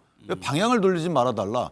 방향을 돌리게 되면 그거는 그누가 어느 의원님 말씀하셨던데 그거 자체가 해당이 되는 거기 때문에 예. 그런 정도의 적절한 취지에서 견제와 균형을 유지하는 것도 좋겠다라는 생각입니다. 또 한 대안이 지금 여기 대안과 미래에서 네, 네. 이준석 대표를 초청을 해가지고 보수가 나아갈 방향에 대해서 토론을 한다. 네. 이런 움직임을 아까 이제 중도 얘기하셨는데 이것도 그 일환이라고 봐야 되는 겁니다. 그렇죠. 지금 좀 전에 윤기찬 변호사 제대로 지적했잖아요. 예. 그 대안과 미래가 그 방향으로 나가라고 명시적으로 공고를 하는 거예요. 장 대표에게 이준석과 연대를 하세요라는 말들은 이제 많이 있지만 예. 이 소속 의원들이 다른 당 대표를 불러서 토론해야 한다? 그 얘기는 뭐냐면은 우리 함께 하자는 얘기를 명시적으로 하는 건데 대표가 이런 식으로 가달라고 더 강하게 요구를 하는 일종의 정치적 시그널인 거죠. 그렇기 때문에 아마 지금 좀 전에 그 이준석 대표가 화급히 기자회견을 정리하고 나간 게 예. 아마 선거연대에 대한 얘기를 물을까봐 얘기하기 좀 부담스러워서 일단 조문 자리이기도 하고 그다음에 예. 아직 입장 정리가 덜 된 부분이 있기 때문에 이까지만 하겠습니다 하고 후다닥 자리를 피인 것도 아마 그런 이제 그 일환일 것이라 생각하는데 어쨌든 이제 앞으로 저도 동의하는 거는 그러면 당의 방향이 이렇게 가야 하고 앞으로 그럼 대표가 이런 일정을 좀 소화해야 되고 누구를 만나야 되고 그다음에 어디까지 끌어안아야 된다 이렇게 자꾸 구체적으로 요구하고 압박하는 게 예. 그게 당의 이제 다시 결속력을 이제 결집하는 데 도움이 되고 우리 속담에도 비온 뒤에 더 땅이 굳어지고 단단해진다는 얘기가 있잖아요. 이런 지금 갈등과 내홍들이 어쨌든 민심의 바다로 나가기 위해서는 지방선거라는 걸 꼭 건너야 되기 때문에 예. 그 과정에서 저는 어떤 형태로든 이런 식의 모습들이 대안과 미래가 저는 그것에 대한 가장 전초전의 일환으로 생각합니다. 또 한 명이요. 오세훈 시장 얘기인데 네. 어제 이제 지도부 장동혁 대표 사퇴하라고 했죠. 친한계에서 오늘 뭐라고 얘기했냐면 오세훈 추방 프로젝트가 가동이 되고 있다. 이렇게 얘기를 하고 있어요. 서울시장이란 자리, 수도권의 후보로 나갈 분들은 지금 반발하고 있는 게 사실이잖아요. 그렇죠. 아니 그건 인정할 건 인정해줘. 근데 그 얘기 이제 뭐 사당화 프로젝트 그다음에 오세훈 쫓아내기. 저는 이제 이거는 너무 친한계 의원들이 정치적 공포 상상력, 공포 마케팅을 하고 있다고 봐요. 근데 제가 오세훈 시장이 이렇게 반응한 거 많은 분들이 뉴스에서 다뤘어요. 예. 이 정도면은 이건 굉장히 센 얘기다 하고 그렇죠. 갈등을 조정하고 좀 화합하라 이런 얘기까지 할 수 있는데 이 얘기에 대해서 센 얘기를 하는데 저는 이렇게 봅니다. 지금 유력한 서울시장 후보잖아요. 국민의힘에서는. 예. 자 그러면 서울시가 굉장히 중도 소구력이 강한 지역이잖아요. 그 입장에서 이 정도 메시지를 내지 않으면은 본인의 향후 선거 캠페인에 문제가 좀 될 수 있다고 본 거예요. 그러니까 나 이렇게까지 했어요라는 일종의 정치적 알리바이일 수도 있고 그다음에 나는 이런 의지를 갖고 있으니까 당의 주류는 이런 결정을 내리시면 나는 당의 주류와는 난 결이 달라요. 난 뜻이 다릅니다라는 걸 확실하게 명징하게 선언을 걷는 거죠. 왜냐하면 이 발언들이 앞으로 계속적인 선거 캠페인에서는 소환이 될 겁니다. 근데 장동혁 지도부 입장에서 이 얘기를 했다고 당의 유력 주자인 오세훈 시장을 쳐낸다? 아니 선거 전략을 감정으로 합니까? 저는 그건 또 다른 문제라고 보기 때문에 네. 서로 이제 이 얘기는 뭐냐면 장한 충돌에서 오세훈 시장은 한동안에 손을 들어줬다기보다는 예. 내가 갖고 있는 중도 소구력에 흠집이 날까 봐 선제적으로 저는 방어막을 친 거다. 그러니까 내 선거를 위해서 그렇죠. 얘기한 저는 거다. 그렇게 해석을 합니다. 그 윤기철 부장님 실제로 당 지도부나 당 주류에서 오세훈 시장 현역 프리미엄 없을 수 있다 이런 얘기들은 그냥 단순히 그냥 경고성인 거예요? 어떻게 해석해야 돼요? 저는 그거는 글쎄요 그 개인적인 의견들의 표시가 아닌가라는 생각을 하고요.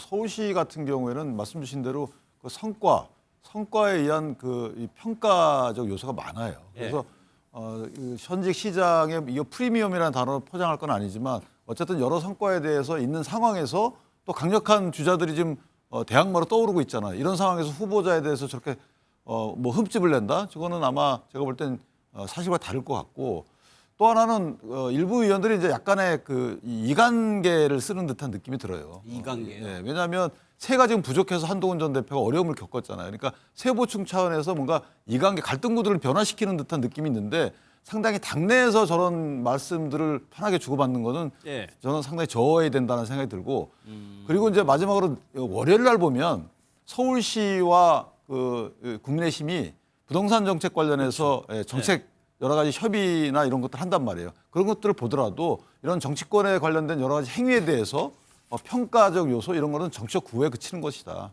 이렇게 본 거예요. 그러면 최수영 평론가는 이런 워딩 아까 그렇게 해석을 하셨으면 한동훈 전 대표가 이른바 오세훈 시장과 연대 이렇게까지는 안 가겠네요. 오세훈 시장이 이렇게 가장 큰 선거, 사실은 제가 늘 자주 말씀드리지만 이번 지방선거에서 국민의힘 입장에서는 다 다른데 지역 뭐 제가 막 조금 거친 표현하면 다른데 다 내주고 서울시장 이기면 이긴 거예요. 그렇죠. 그런 상징성이 있는 데고 그다음에 가장 경쟁력이 있는 후보고 그다음에 인지도가 에펠탑 효과를 누리고 있는 우뚝 서 있는 이렇게 그 말하자면 압도적 후보에게 뭐 이렇게 저는 그 오세훈 시장 입장에서는 이렇게 강한 언어를 씀으로써 본인은 중도에 확실한 장점과 소구력이 있다는 걸 보여주는 거죠. 저는 그렇게 생각하고 우리가 왜 그 계엄과 탄핵 국면에서 각자 그때 글을 올린 SNS들을 놓고 우리가 지금도 아직까지 보고 그 입장이 이렇다고 얘기를 하잖아요. 저는 이 여기에서 한동훈과 연대를 얘기했다기보다는 나는 내가 오히려 지금 한동훈이 빠진 중도의 소구력을 메울 자리는 오세훈 시장 같은 분이 있잖아요. 그렇기 때문에 그런 것들을 향한 그 과정으로 봐야지 이것이 뭐 한동훈과의 연대를 뭐 시사하는 저는 그거는 사실 가능성이 1도 없다고 생각합니다. 알겠습니다. 김건희 여사 이제 선거 관련해서 일부 언론사가 이제 판결문을 입수한 데가 있는 것 같습니다. 거기에 보도가 나오는데 주가 조작 혐의에 대해서 무죄를 받았죠. 그 이유들을 보도하고 있는데 먼저 1심 선고 내용을 한번 좀 들어보도록 하겠습니다. 피고인이 시세 조정에 있어서 어떠한 역할을 수행하였는지에 관한 자료가 없습니다.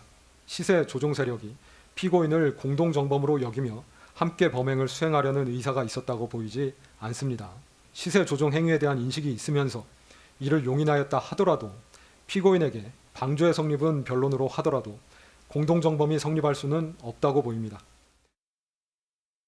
재판부가 저렇게 본 이유가 혹시 이런 문자 메시지 때문이 아니냐는 건데 김건희 여사에 대해서 예의가 굉장히 없는 사람인 것처럼 비속어를 써가지고 비하를 했다는 겁니다. 김종호 대변인 이 내용 보셨죠? 네, 봤습니다. 이거 어떻게 생각하세요? 아니 그러니까 저런 문자 내용을 가지고 지금 결과론적으로 김건희 씨가 수십억의 돈을 벌었고 어떻게 보면은 주식 시장에 투자를 해본 사람이라면 도이치모터스 주식으로 그렇게 10억 가까운 돈을 벌 수 있다는 것 자체가 주가 조작이 아니면 정말 말이 안 되는 얘기입니다. 아니 수천 명, 수만 명의 사람들은 도이치모터스 주식에 투자해서 다 손해를 봤는데 특정인은 그 주가 조작 세력과 연락하고 연계돼 있는 사람은 돈을 벌었습니다. 그런데 저런 문자 하나로 이 주가 조작 세력과 공동 정범이 아니라 이건 마치 술은 마시고 운전은 했지만 음주 운전은 아니다라는 얘기랑 똑같고 이러한 논리를 이해할 수 있는 국민들이 어디 있겠습니까? 저는 이번 김건희 씨 판결 관련해서 많은 국민들이 지금 절망을 느끼고 있고 사법부도 정말 성찰하고 다시 한번 그래서 1심, 2심, 3심이 아니겠습니까? 그래서 다음 재판에서는 좀 바로 잡혀서 하나의 이런 대한민국에서 주가 조작이라는 그 악질적인 경제 범죄가 단절될 수 있는 그런 선례를 좀 만들어 주셨으면 좋겠습니다. 뭐 물론 재판부가 이것만 가지고 그 공범이 아니라고 판단한 건 아닙니다. 다른 근거도 여러 가지 들었는데 윤기찬 변호사님 만약에 항소심에서 주가 조작 관련해서 다른 증거를 만약에 특검 측에서 제시를 한다. 뒤집을 수 있는 방법이 뭐가 있을까요? 저게 다른 증거가 아마 없을 거예요. 이미 올해 2020년도부터 수사를 해왔던 사건이잖아요. 그 이후에 고검에서 이제 압수수색 통해서 녹취 파일을 발견해서 미래에셋 직원과의 통화. 맞아요. 그래서 이제 급진전됐던 사건인데 그 이후에는 그 기소된 이후에는 또 강제 방법으로 증거를 확보할 수가 없어요. 그러니까 다른 증거가 제출될 그거는 가능성은 없고 다만 이럴 가능성이 있죠. 저 부분은 어디에 쓰인 거냐면 이게 2010년도 뭐 12월인가 그때부터 쭉 하다가 2011년도 1월 달까지 요때쯤에 대해서 시세 조정에서 탈퇴했다. 소위 말하면 이제 공범 관계에서 탈퇴했다라고 보는 이유 중에 근거로 쓴 게 저거거든요. 이 단절을 시켰다. 이제 이분이랑 안 하겠다라고 한 게 그때죠. 그래서 그 이후에 있었던 2021년도 3월 달에 매수 행위하고 2012년도 그 6, 7월에 있었던 매수 행위는 김건희 여사가 별도로 한 거다라고 평가한 근거 중에 하나가 저거죠. 그래서 이제 그때까지 보면 그 전까지 2011년도 1월 달 이전까지는 뭔가 어울린 것 같다. 이게 소스도 받고 해서 그 방조범에 해당하는 것 같다라고 평가를 했어요. 그런데 방조범에 해당한 것 같지만 특검이 방조범은 기소 안 하고 이건 공동정범으로 기소했기 때문에 우리는 판결을 무죄할 수밖에 없다. 그런데 그러면 항소심 가가지고 공소장 변경을 해가지고 공모를 넣으면 되지 않느냐. 근데 또 그게 시간이 지나서 공소시효가 지났어요. 그래서 그건 이미 방조건 이미 공소시효가 지나가지고 그 부분은 처벌할 수가 없어요. 다만 2010년도 후반부터 2012년도까지 예. 이걸 포괄일제로 봤는데 원래 특검은 재판부는 이게 아까 말씀드린 그렇게 나눠서 본 거거든요. 예. 그래서 포괄일제로 재평가 받으면은 살아날 수 있는 거죠. 그래서 법률적 쟁점은 있기 때문에 항소심에서 다퉈질 여지가 있지만 예. 마지막으로 한 말씀 드리면 이게 만약에 그 현 재판부의 첫 재판이었다면 여러 평가가 가능해 무리한 판결이다 할 수 있지만 예. 이미 그 권오수 회장 등의 도이치모터스 사건 관련해서 9명이 판결을 받았어요. 받았는데 전부 다 집행유예가 나오고 김건희 여사와 유사한 전주 역할을 한 사람들은 전부 방조범 등으로 처벌받았지 공동정범으로 처벌받은 적이 없어요. 예. 그런 사건인데 이걸 11년을 구형했다는 거. 그럼 누가 보더라도 특검의 구형량이 많았던 거지 여기에 대한 평가가 재판부가 잘못했다 보기는 어렵다. 왜냐하면 이미 앞에 있던 판결이 있었기 때문에. 거기에 일맥상통한 판결이 나왔다는 그렇죠. 말씀이시죠. 그러니까 재판부는 김건희 씨를 좀 쉽게 얘기하면 그냥 투자자 정도로 본 거예요. 뭐 저는 동의할 수 없는 게 말씀하셨던 것처럼 이전 판결 같은 경우 도이치모터스 사건은 주가 조작이 맞다. 다 유죄가 나왔으니까 집행유예건 뭐건 예. 유죄가 나왔는데 이 우 판사 말에 의하면 김건희 씨가 이건 인식을 했다는 거 아니에요. 주가 조작인 걸 인식을 했다라고 얘기하면서 시기를 3개로 끊었습니다. 1차, 2차, 3차를 끊었어요. 예. 2, 3차를 대법원에서는 다 연결해서 포괄일제로 왔다가 다 합의했어요. 근데 이 두 번째라고 얘기하는 2011년 아마 1월 13일인가 이쯤입니다. 그때 보면 김건희 파일이라는 게 나와요. 그 다 아시는 것처럼 김건희 엑셀 파일이라는 게 나옵니다. 예. 그럼 이걸 끊지 않고 가게 되면 포괄일제로 가게 되면 이걸 다시 연동해서 주가 조작의 행위로도 볼 수 있는 것이고요. 또 우리들이 많은 분들이 지금 방송 보도를 통해서 들었던 게 뭐냐면 도이치모터스에 이사를 했습니다. 김건희 씨가. 그러면 그 권오수 회장과 상당히 친밀한 관계였을 겁니다. 근데 예를 들면 일반적인 투자만 했다고요?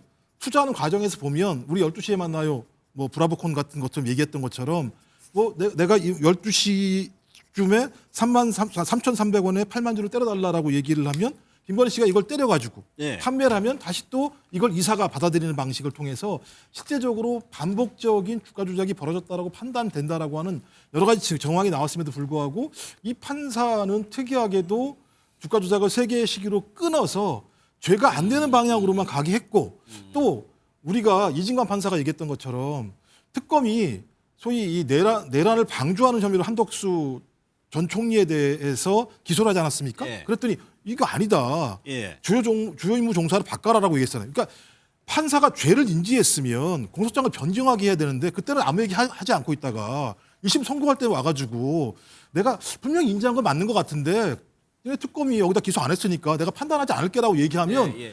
판사가 죄가 있는 걸 알면도 불구하고 기소장을 변경하지 말라고 얘기했다라고 하는 걸 우리가 인정할 수밖에 없다. 그렇다면 판사가 이미 봐줄 생각을 하지 않고서야 이렇게 재판을 진행했을까라고 하는 의구심이 꽤 많은 거죠. 그래서 2심에서 보자라고 하는 얘기들을 하고 있는 거겠죠. 특검에서. 알겠습니다. 어제 감사원에서 이제 관저의 골프 연습장 관련한 이제 감사 결과를 내놨는데 이게 뭐 전에도 논란이 됐었습니다. 그때 얘기를 좀 한번 들어보도록 하겠습니다. 원안을 보시면 무언가 건물이 있는 것처럼 보여집니다. 어떤 용도로 쓰여지는 건물인지 혹시 실장님 알고 계신가요? 창고로 제가 창고라고요? 현재 한남동 관저 주변에 그 컨테이너 박스도 있고요. 일부 근무자 초소도 그림에 있습니다. 그 인테리어 공사 완료 후에 저희가 아시겠지만 그 경호 목적상 보안 시설이 일부 추가로 보완을 했습니다. 공개하기를 꺼려하는 듯한 답변이었는데 실제로 조사를 해보니까 김용현 당시 경호처장이 외부에서 보이지 않기 위해서 나무 위치까지 조정을 했다. 이거를 저는 맥락을 보면 이렇게까지 밖에 눈치를 보면서 왜 굳이 골프 연습장을 지으려고 했을까라는 좀 의문이 듭니다. 근데 그 사실 2024년에 이제 트럼프 대통령 만난다 얘기했을 때 이제 당선되고 나서 뭐 그때 골프 연습을 시작했다는 얘기가 보도가 나왔는데 그렇죠. 이거는 이제 2022년 5월 말에 이제 벌써 조성했으니까 2년 전이죠 그때부터. 그러니까 대통령 취임 직후였단 말이죠. 취임 직후. 그러니까 5월 말이면은 대통령 취임한 5월 10일 날 이제 취임을 했으니까 그럼 이제 직후했는데 제가 보기에 윤 전 대통령의 체구도 크고 이제 그런데 운동을 거의 안 하는 걸로 알고 있잖아요. 그러니까 또 더군다나 지금 당뇨다 지금까지도 좀 있다고 하니까 제가 보기에 윤 전 대통령이 좀 운동을 할 수 있게끔 좀 뭔가 공간을 만들려는 그 경호처장 그러니까 고등학교 선배이고 절친한 선배 너무 좋게 해석할 수 너무 배려가 아닌가 싶은데 어찌됐건 저는 그런 의도가 있다고 하더라도 예. 이거는 예산 목적도 바꾸고 그다음에 그렇죠. 거짓말로 한 거고 예. 그다음에 실제로 국회에 나와서 위증까지 했단 말이죠.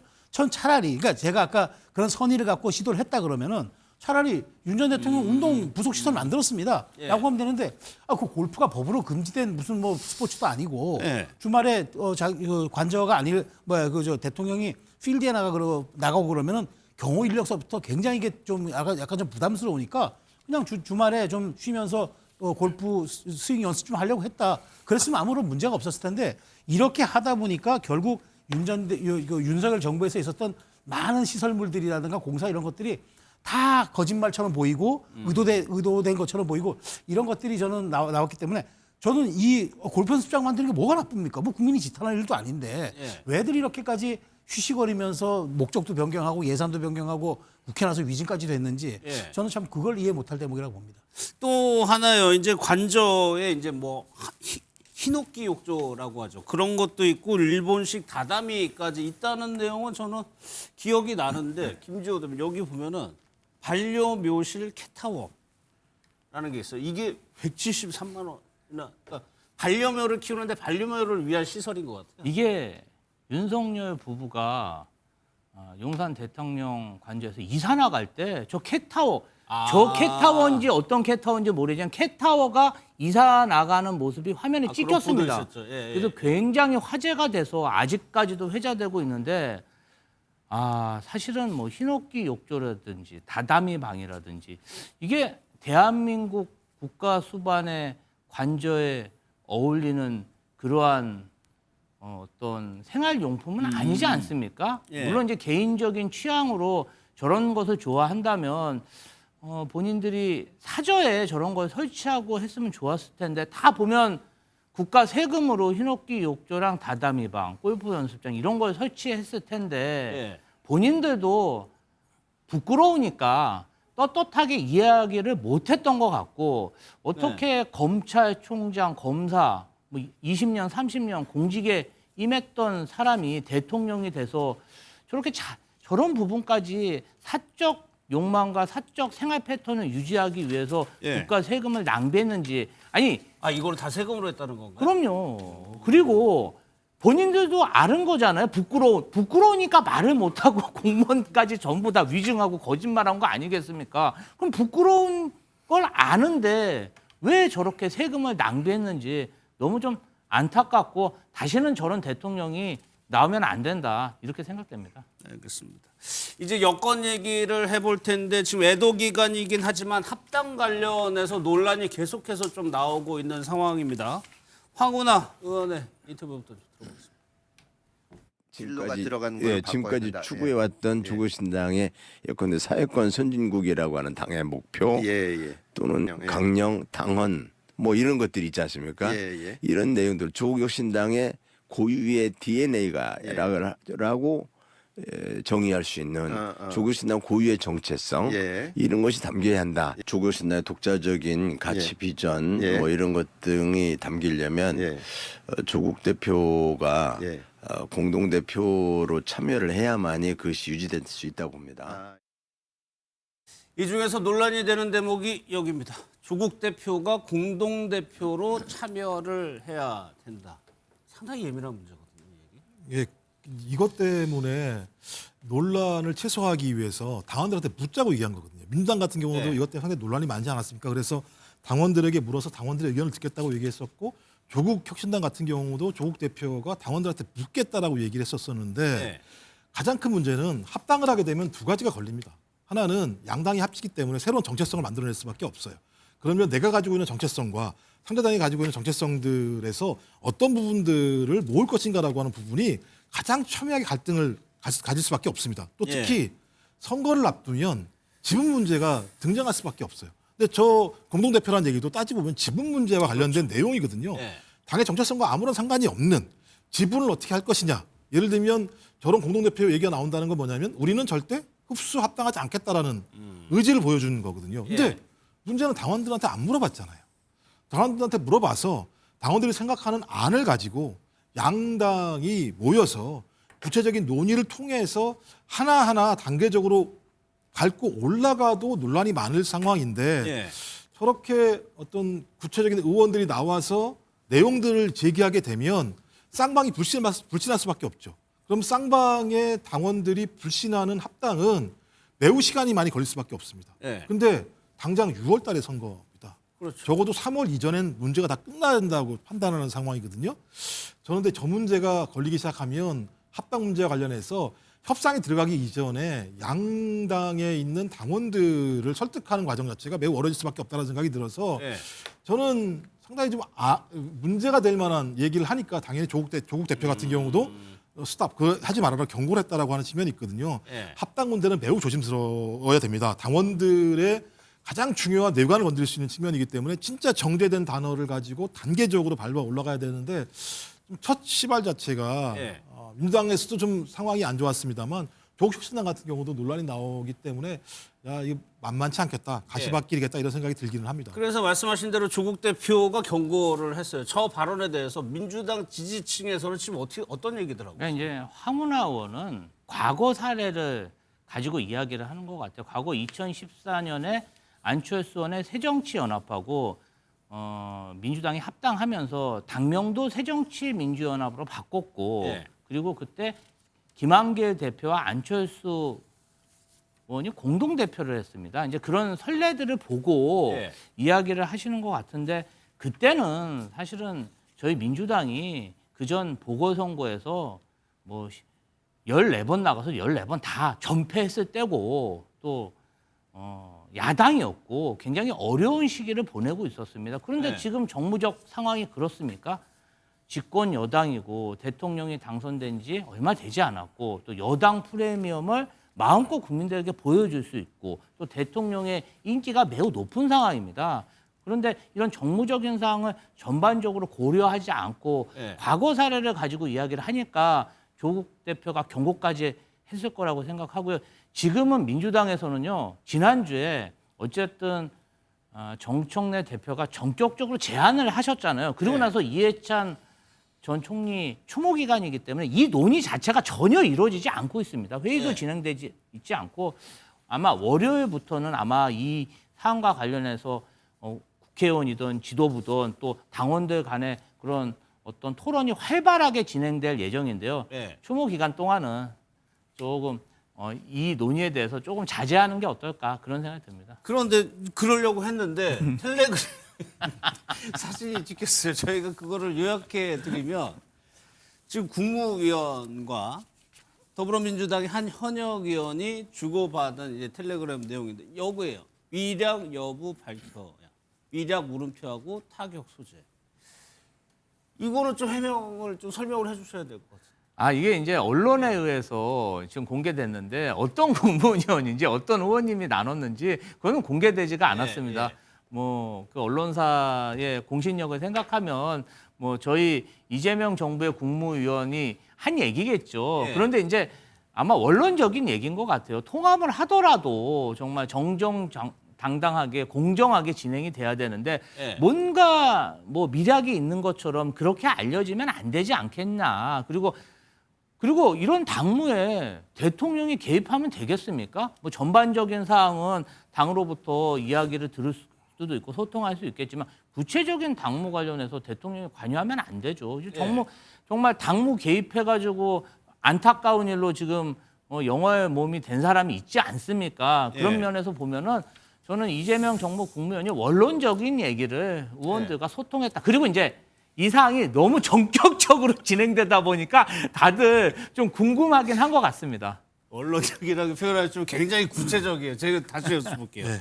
미략 물음표하고 타격 소재라는 거는 미략이 있는지 이거 공격할 필요가 있지 않느냐라고 해석이 될 수 있는 거 아니에요? 그러니까 단어가 너무 선정적이긴 해요. 미략이라는 얘기가 타격. 나오고 그다음에 또 국무위원이 저렇게 얘기하면 저거 당무 개입 얘기가 될 수 있습니다. 국무위원이 저게 왜 관심을 갖고 있습니까? 대통령께서 말씀하신 게 뭡니까? 빨리 좀 입법을 추진하게 만들어라. 민생 문제를 하게 해줘라. 이런 얘기를 하고 있는 상황인데 저런 얘기를 하고 있다라고 하는 것 자체가 문제이고 또 말씀하셨던 것처럼 이해찬 전 총리의 어떤 상 기간 동안에 이 부분과 관련해서 절대 발언하지 말라고 했는데 저런 얘기가 드러났다라고 얘기하는 건 어떤 형태로든지 합당 과정에 대한 당에 상당히 많은 갈등이 있다라고 하는 것을 드러내 보이는 측면 아니겠어요? 그러니까 저는 당연히 정청래 당대표가 제기하는 방식 자체가 당 지도부 또는 일각에 있는 나름대로에 있는 당원들과의 논의를 통해서 제안하지 않았기 때문에 문제가 많다는 건 알고 있습니다. 하지만 또 다른 측면에서는 합당이라고 하는 부분에 대해서 공감대를 가지고 있는 측면들이 분명히 있거든요. 그렇다면 국무위원 같은 경우는 저런 문제 제기를 하면 안 되는 거죠. 근데 저는 모르겠습니다. 저 미략이라고 하는 게 제가 볼 때는 무엇일까? 저 미략의 대부분 내용들은 대부분 지분 문제일 수밖에 없어요. 미략이라고 하는 게 다른 게 무슨 뭐 얘기할 수 있는 게 있나요? 그렇다면 이미 이 합당 문제가 지분 논쟁으로 넘어가는 순간 제가 볼 때 합당은 어려워진다고 봐요. 그래서 저게 어떤 형태로 나중에 밝힐지 모르겠습니다만 매우 부적절한 행위가 벌어졌었고 소위 정청래 당대표가 생각했던 어떤 합당이라고 하는 부분과 관련해서도 매우 안 좋은 방식의 이미지를 더 씌우게 되는 부분이 분명히 있기 때문에 전 개인적으로 좀 답답한 측면이 있습니다. 저렇게 문자가 오간 부분과 관련해서는. 아니 저는 저게 국무위원이 당무하면 안 되죠. 지금 말씀하신 것처럼 국무하라고 보냈지 당무하라고 보냈습니까? 저는 문제 소지가 분명히 있고요. 근데 저는 국무위원 밝혀도 될 텐데 왜냐하면 의원 이름이 있고 그 위에 발신자 내역이 있을 텐데 언론사 공개하지 않은 건 저는 또 다른 좀 약간 의문을 갖고 있고요. 그다음에 여기서 또 드리고 싶은 말씀은 제가 보기에 이 문제는 아마 반청 의원일 겁니다. 왜냐하면 미략과 타격 소재는 즉 정청래 대표에게 이런 의혹이 있고 이게 타격 소재가 되겠다는 얘기니까 어떻게 일종의 친명 의원이겠죠. 그다음에 국무위원은 당연히 친명이겠죠. 왜냐 이재명 대통령이 임명했으니까. 자 그렇게 놓고 본다면 이 맥락을 놓고 보면은 지금 친명계에서는 대단히 적대적인 인식을 드러내고 있고 이 문제를 정치 휘발성이 강하니까 계속 문제를 제기함으로써 정청래 리더십에 타격을 좀 가하겠다. 이 생각이 있는 게 일단이 드러났다. 저는 이 문자 메시지가 보여주고 있는 가장 함축적인 의미라고 생각합니다. 알겠습니다.